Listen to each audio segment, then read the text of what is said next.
नमस्कार दोस्तों, मैं बाल मुकुंद धुरिया। आज 14 जनवरी है, मकर संक्रांति की आप सभी को बहुत बहुत बधाई।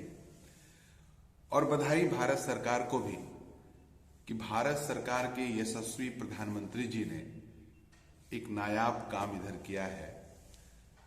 तो पिछले दिनों से गंगा सफाई अभियान चला ही रहे थे और इधर प्रयागराज से लेकर डिब्रूगढ़ तक, माने आसाम, प्रयागराज, बिहार और पश्चिम बंगाल होते हुए आसाम तक इन्होंने एक गंगा विलास क्रूज का उद्घाटन किया है।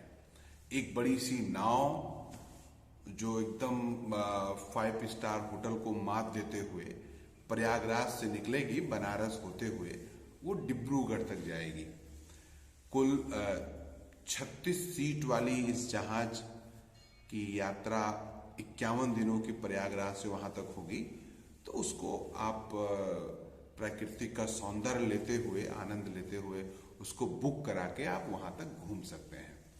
दूसरी बात कि गंगा के आप अगर बनारस गए हों, इलाहाबाद गए हों, तो रेत वाली जगह जो ऐसे पड़ी रहती है उसमें टेंट वगैरह लगा के एक सिटी बसाया है प्रधानमंत्री जी ने, टेंट सिटी। उसमें भी आप रह के वहां आनंद ले सकते हैं। तो ये एक जबरदस्त पर्यटन का इन्होंने काम किया है, इसके लिए बधाई। लेकिन बस एक बात अखर रही है कि प्रधानमंत्री जी इधर जो दुनिया घूमे हैं, बाहर के दौरों पे ज्यादा रहे हैं, तो इनको हमको लगता है कि हिंदुस्तान की हकीकत से या भारत के हकीकत से ये दूर हो गए हैं। तो आपको भी लगेगा कि भाई ये जो क्रूज है, हम भी उस पर घूम आए, प्रयागराज से असम टहल आए, तो थोड़ा सा ठहर जाइए। बुकिंग चालू है और आप भी बुक करा सकते हैं। एक आदमी का केवल एक दिन का उस जहाज पे 25,000 से लेके 50,000 तक, जिस तरह की आपकी क्षमता हो उस तरह का आपको टिकट मिल जाएगा। आप सेमी लग्जरी, लग्जरी या अल्ट्रा लग्जरी रहना चाहते हैं तो मिनिमम टिकट का दाम 25,000 रुपया और मैक्सिमम 50,000 रुपया एक दिन का है। और अगर आप प्रयागराज से आसाम डिब्रूगढ़ घूमना चाहते हैं तो केवल 20 लाख रुपए में आप घूम सकते हैं। एक आदमी यहां से प्रयागराज से बैठेंगे और खाली 20 लाख रुपया, बस इतना लगा के आप आसाम तक की यात्रा 51 दिनों की कर सकते हैं। तो ये नायाब काम उन्होंने किया है। और अगर आप गंगा के किनारे जो टेंट सिटी बसी है, वो किसी 5 स्टार होटल को भी मात दे रही है। अगर आप वहां रहना चाहें, बड़ा अच्छा है। एक रात और 2 दिन अगर आप रुकना चाहें, 2 लोग, तो केवल 7,500 रुपया है मात्र। अगर 2 दिन रुकना चाहे, अगर 2 रात और 3 दिन रुकना चाहें तो बस 15,000 केवल। आप इतना रुपया पे करके वहां रुक सकते हैं। उसमें भी कैटेगरी बनी है।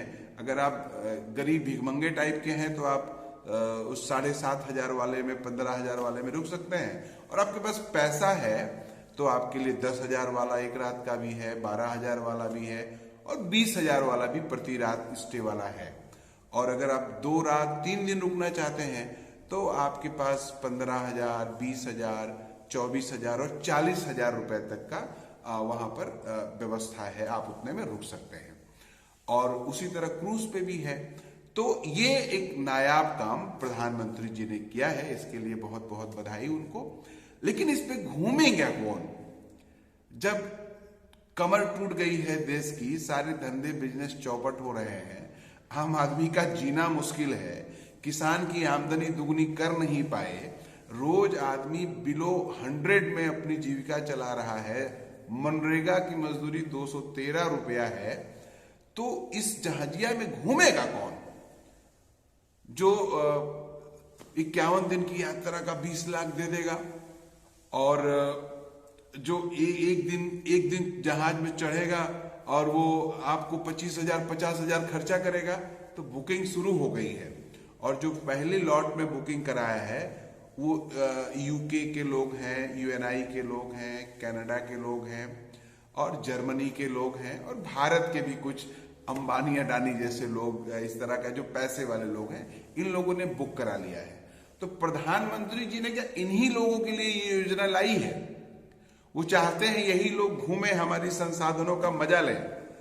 कह रहे मछुआरों को भी फायदा होगा, बहुत रोजगार मिलेगा। जब रईस लोग आएंगे तो आप मूंगफली बेचिएगा, आपको बुला के आपकी गरीबी पे 100 रुपये ट्रिप देंगे और आपकी 20 रुपए का मूंगफली खरीदेंगे। स्वतः रोजगार बढ़ जाएगा इनके इस एक्ट से। किस दुनिया में जी रही है हमारी सरकार, कितना नशे में है हमारी सरकार, इसका जरा आकलन करिएगा। बाकी दूर से किनारे खड़े होकर जहाज वहाज को देख के कुछ मजा ले लीजिएगा, बैठने की जरूरत मत करिएगा, बिक जाएगा आपका पुश्तैनी घर परिवार। अगर कोई नौजवान उद्वेलित होके सोचा हम टहल ही आए प्रयागराज से डिब्रूगढ़ तक, तो 20 लाख रुपया में आपका घर और खेत दोनों बिक जाएगा, यात्रा पूरी नहीं हो पाएगी। ऐसा ही भारत हमारे मोदी जी और आरएसएस के लोग बना रहे हैं। पहले मंदिर मस्जिद दौड़ आओ, इस बवाल से जब उलझ के बाहर निकलो तो अच्छी अच्छी चीजें देखो और उसको पीठ ठोको अपना कि हमारे देश में ये सब भी है। अच्छा है हम नहीं बैठ पा रहे हैं, कोई तो बैठ रहा है, लेकिन हमारे देश में ये हो रहा है। ये इनकी रेसिपी है और यही कारण है आज जो जोशीमठ धंस रहा है।